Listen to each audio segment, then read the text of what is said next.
Olá! Hoje nós vamos falar sobre um tema muito importante que se chama análise pessoal. Ou melhor, como é que a gente encontra um analista, como que a gente inicia um processo de análise pessoal, como é que se dá tudo isso. Por que a gente está falando disso? Esse vídeo ele atende uma necessidade de alguns alunos que iniciam o processo de sua formação, e óbvio que todo psicanalista ele deve se submeter a um processo de análise, como também as pessoas, de um modo geral, que procuram, né, um analista. Eu separei 3 tópicos para a gente discutir sobre isso. O primeiro, nós vamos trabalhar em cima de uma ideia do desejo. O primeiro pensamento para a procura de um analista é o desejo. O segundo é o fator investimento. E o terceiro, o que alguns teóricos vão chamar de análise, vão chamar de paranalítico ou de aliança terapêutica. Tá? Paranalítico ou aliança terapêutica. Então, podem existir vários outros processos, pilares, que alguém vai pensar e se estabelecer sobre eles. Mas o que eu quero me pautar sobre esses 3 tópicos. Ok? Então, no primeiro momento, a gente pensar que encontrar um analista não é da mesma forma que a gente procura um médico clínico geral, tá? Ou um especialista da medicina. Onde normalmente ou a gente tem indicação de alguém, ou já tem ali um padrão da família, que tem um médico que cuida da família, ou a gente faz um plano, paga um plano e vê o catálogo no plano, qual o analista que está, qual o médico que está liberado, e a partir daí a gente se submete a este, né? Procura ele, se identifica ou não. E se não se identificou, a gente vai buscar uma outra opinião, terceira opinião, quarta opinião, enfim. Vai de acordo com a demanda de cada um. Mas o caminho é mais ou menos esse quando a gente fala de procurar um médico, de procurar um cirurgião plástico, por exemplo, né? Agora, como é que a gente faz com o processo de analistas, né? Alguém que se propõe, esse terapeuta que se desenvolve o seu trabalho diante da psicanálise, utilizando a psicanálise como sua linha filosófica terapêutica. A gente precisa pensar o seguinte, vamos falar sobre o ponto do desejo nesse sentido. Deve de haver uma identificação. Esse é o ponto fundamental. Tá? Então, normalmente pode ser recomendado por alguém, tá? Ou alguém que você já acompanha o trabalho, que ele se apresenta na rede, você já acompanha aquele trabalho que ele desenvolve, a partir de um momento surge essa coisa, né? E um outro ponto fundamental, que é a percepção nossa, a sua própria percepção de si mesmo, no sentido de reconhecimento de que você está com este desejo de se haver com as suas questões. E a partir daí você vai eleger alguém. Quando você escolhe um analista, você está elegendo este como o representante, né, como objeto ali, o qual você vai colocar as suas questões, o qual você vai expor aquilo que te fere, aquilo que te atravessa, aquilo que faz parte das demandas que te conduziram até esse lugar, essa pessoa. Você vai olhar para esse sujeito e você vai enamorar-se dele mesmo, da figura, daquilo que ele representa. É a partir daí que a gente começa a pensar numa coisa chamada de transferência, né? Nesse caminhar, o desencadear desses afetos que vão estar voltados para este que você escolheu. Então, o primeiro processo é pensar nisso, no desejo do próprio sujeito em si, ou seja, você com você mesmo, no ato de que você precisa reconhecer que, caramba, eu preciso de alguém, eu não estou dando conta sozinho, tá? E o segundo, da eleição, né? De eleger este que você olhou, simpatizou com ele e pensou, caramba, eu quero iniciar o meu processo de análise com esta pessoa. Então, isso vai fazer parte do campo de um desejo do sujeito. O segundo é o investimento financeiro, que é outro impasse, né? Quanto que vale uma análise? Essa pergunta, quanto que vale uma análise, ela deve ser interpretada da seguinte forma. Quanto vale o investimento em mim mesmo? O que na maioria das vezes não acontece, né? A gente às vezes se identifica com uma pessoa e aí logo a gente vai, poxa, mas quanto que vai custar? E aí entra no conceito de custo. Quanto que eu vou ter que pagar por isso? Quanto que eu vou ter que pagar a ele? Quando na verdade a coisa está muito além do pagar ao analista.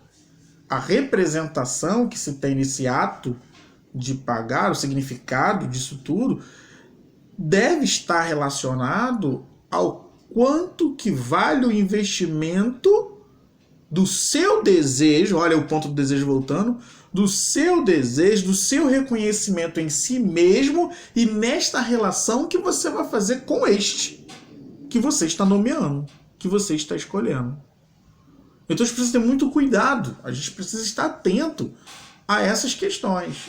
Ah, eu queria muito fazer análise com uma pessoa, mas ela cobra um valor que é muito para mim. É muito para você? Ou você realmente você não está disposto a pagar pelo seu desejo nessa relação? Então é preciso pensar sobre isso. Pode ser que você não tenha condições? Sim, pode ser, óbvio. De repente é um analista que está cobra-se um valor, né? Estipula-se um valor que está fora da sua realidade e você tem desejo dali. Se você tem desejo, já começa aí o processo para uma abertura, né, de uma boa relação, que é discutir isso em análise, que é levar isso para esse analista, falar, olha, minha realidade é essa, essa e essa. Ir em busca daquilo que se quer, tá? E já abrir um canal de entrega, de comunicação, de negociação. Não de negociação no sentido de quem dá mais ou quem dá menos, se eu levo vantagem ou não. Não nesse viés, não vamos entrar nesse caminho.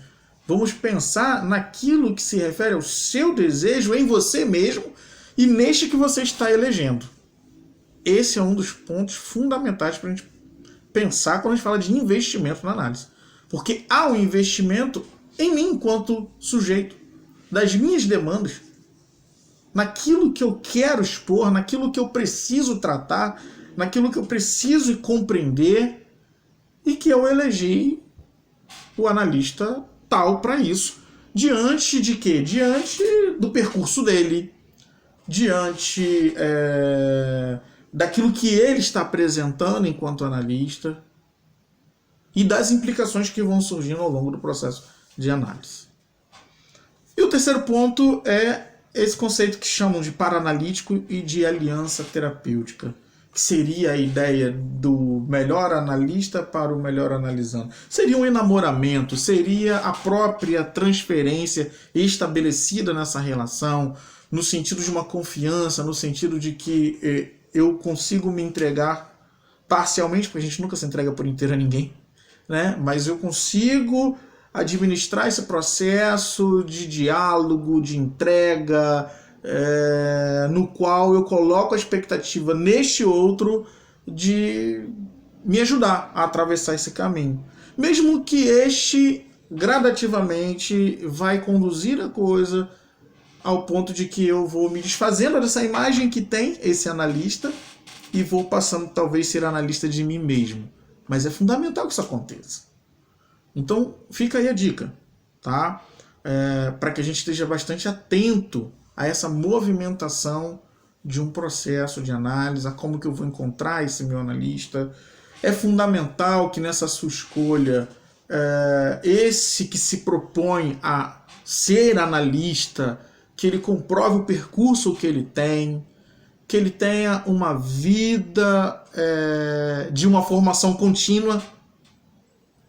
E isso é um ponto muito interessante, muito importante para que você se assegure de com quem você está e que também constitua aí esse enamoramento. Né? Ora, eu vou procurar uma pessoa que se apresenta enquanto psicanalista, mas todas as abordagens que essa pessoa traz fogem do campo da psicanálise, fogem de um diálogo analítico. Eu preciso estar atento a isso. Tem alguma coisa que atravessa que não é do campo do real, daquilo que se propõe a psicanálise. Então, esse é um outro ponto que a gente precisa estar atento, né? Se eu procuro um psicanalista, eu preciso entender qual a sua abordagem freudiana, abordagem lacaniana, junguiana. Então percebam aí a dificuldade, às vezes, da pessoa procurar este psicanalista, porque, na verdade, muitas pessoas não têm esse conhecimento. Eles vão em busca de um profissional que, às vezes, venha com a fala do tipo trato depressão, estresse, fobia, pânico, medo. E esse não é o lugar do analista. Né? Esse não é. Esse, de fato, não que não vá fazer parte de um trabalho que o analista, talvez, que isso vai se apresentar enquanto demanda na clínica, e a gente vai compreender, talvez, isso enquanto sintoma, mas tratar de sintomas é algo que precisa ser discutido do ponto de vista analítico. O analista, o psicanalista, é aquele que acolhe e que busca compreender, junto com este que o elegeu, as demandas do sujeito. E quando a gente fala de demandas de sujeito, a gente não está especificando uma, duas, três, quais são essas demandas. As demandas, elas se apresentam enquanto o sofrer. Então, se ele chega falando de depressão, este é o sofrer dele. Cabe a nós acolhermos esse sofrimento e juntos criarmos um caminho para compreender por que isso acontece. O que leva esse sujeito a manifestar seus sintomas dessa forma, o qual aprisiona ele, o qual impede talvez as boas relações sociais dele. Então, esse é o papel do analista. Tá? Eu espero ter esclarecido um pouco para vocês. Esse tema não se esgota, essa fica só um pouco das nossas pontuações, dos nossos pensamentos. E eu espero ter ajudado a todos vocês, a você que está em busca de um processo de análise, e a você que é estudante, que está aí começando, ingressando nesse universo psicanalítico, a também se haver com isso. Lembrando do próprio Freud, lá em 1910, quando ele fala, né, do processo de análise, se tratando de uma instituição, que é fundamental que a gente procure os analistas mais experientes, aqueles que já têm um percurso um pouco mais longo, que já tem toda uma trajetória ali mais desenvolvida e nunca finalizada, porque formação em psicanálise não tem fim. Um forte abraço para você. Se você gostou desse vídeo, dá o seu joinha, deixa o seu like aí, e se tiver alguma pergunta, pode mandar para a gente essa pergunta e a gente vai estar discutindo um pouco mais sobre o tema. Um forte abraço.